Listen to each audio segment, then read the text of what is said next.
of the People versus Virgil Ross. We're ready in that matter. Well, hold on a moment. Go ahead. Alex Chavalowski on behalf of the people. Lauren Brown, Deputy Chief Public Defender, appearing on behalf of Mr. Virgil Ross. Mr. Ross, please state your name for the record. Virgil James Ross. No, hold on one more. Yes, this is the one. He had 2 cases. Oh, he's got 2. I didn't realize that. So this is not the one that you adjourned. That one did get adjourned. Oh, that other one got adjourned. This is okay. I was not aware of that. Okay. All right. What are we doing in this case of his? Your Honor, before we get started, I believe Mr. Ross would like to address the court. Mr. Ross. Yes, Your Honor, there's a breakdown in communication between me and my current counsel, as well as the public defender office. At my arraignment, I was denied bond. The arraignment was for an alleged bank robbery charge, and the public defender used MCR 6-106B to deny me bond. Based on this rule stating that I've been convicted of. Oh, the public defender did that? Yes, and not Mr. Lauren Brown, but the public defender's office, that the public defender that was assigned to me did that. And based on that, denied you bond? The magistrate denied bond after they used the Michigan court rule, sir. Okay, so after that happened, stating that I've been convicted of 2 or more violent felonies in 15 years, and this was not true. The public defender failed to just simply look on MDOC Otis and seeing that I only had 1 violent crime. Also, with my current and present counsel, I haven't been able to put any input or insist in my own defense.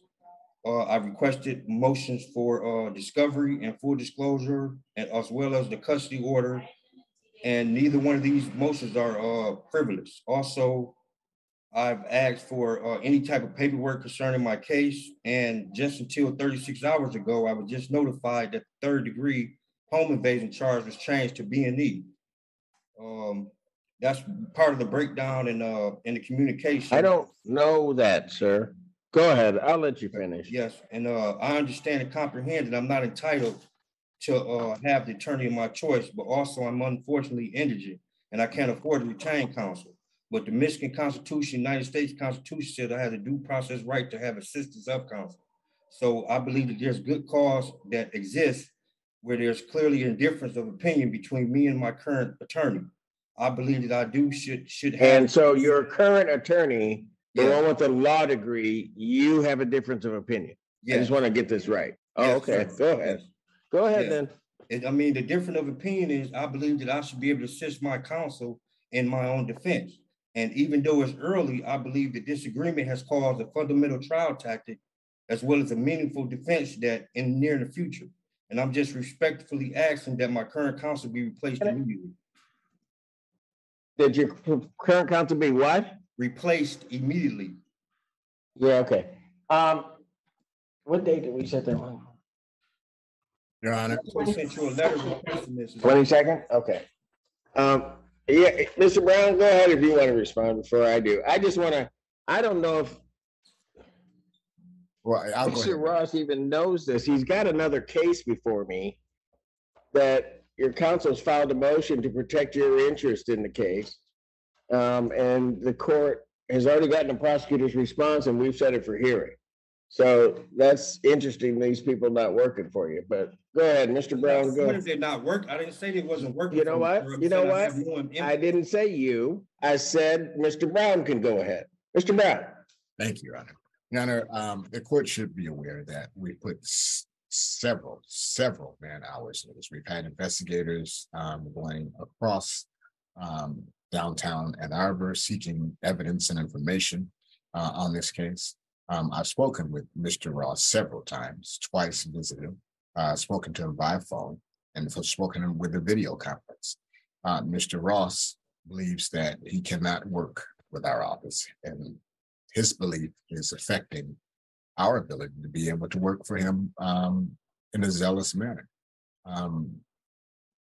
So we are working for Mr. Ross. He doesn't believe that's the case, but I think that belief is the real thing here. That's going to cause a problem with our continuing to be able to zealously represent him, as he feels that his opinion on how things should be done is if not superior, at least equal to ours. So that's all I'm gonna say on it. Mr. Ross, anything else you want to say? Yes, I just believe that there's no transparency between me and my attorney. I believe that I should have my discovery. I believe I should have my police reports. I have none of these things. And I've been in this county jail for 5 months. Also, I should have been notified earlier of the charge being changed from a home invasion to a 3rd degree. So that in itself, that. Well, I don't know why you're in, why were you in there 5 months? I This said case, 5 weeks, sir. You were 5 weeks, okay. I haven't got not one piece of paper from the public defender's office concerning either charge. So let's see. I don't have his bond as denied in this case. Is that the other case that it's denied? In the bank robbery, yes. Yeah, that's not before me today. Yes, it is, sir. How is not? I got 2 You cases. know, why? What? Hold on a minute. You're going to tell your attorney what to do, and then you're going to tell me what to do, I'm not telling nobody. or what to I do. have. You should have Listen to 2 me. cases. You have 2 Listen cases. to me. That case, your counsel filed a motion to protect your interest. I just said it to you. The problem that you're having is you're not listening. Mr. Brown filed a very detailed motion with this court that this court reviewed, requested a response from the prosecutor. The prosecutor filed their response. This court immediately set that case because of partially the bond and the issue that Mr. Brown brought before the court. I set that case for hearing. What date was? The 22nd. The 22nd at 2 p.m. So, sir, no, that case is not before me today. So, Your Honor, what I'm saying. Are is we you have any of understood? this information. I don't know any of this. I haven't seen the motion. Well, now you do. It's horrible. Here's what we'll do. We'll just make this easy for everybody. What time is that other one set? 2 p.m. 2 p.m. All right.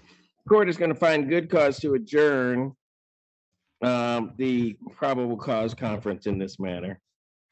I will adjourn it 1 week out so that both of his cases can go together and he can still have his complaint, I guess, that he has. And maybe if he'd listened to his attorneys, he won't have the complaint. But I'll let him do what he's going to do. I'll adjourn it to June 22nd, 2023, 9 a.m. Motion. All right. He's not See? finished.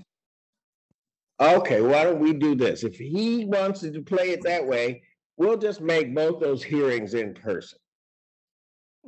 Because if he wants to play that way, Mr. Brown, what do you want me to do with that? Your Honor, I will leave this completely in the court's discretion. Absolutely. Okay, let's bring him up. I'll set that in person. That's at 2 p.m. on the 22nd, and we'll see how he wants to act that day. His request for withdrawal of counsel denied. Bond continued. Thank you. Now you're done and can leave. Please subscribe to help the channel.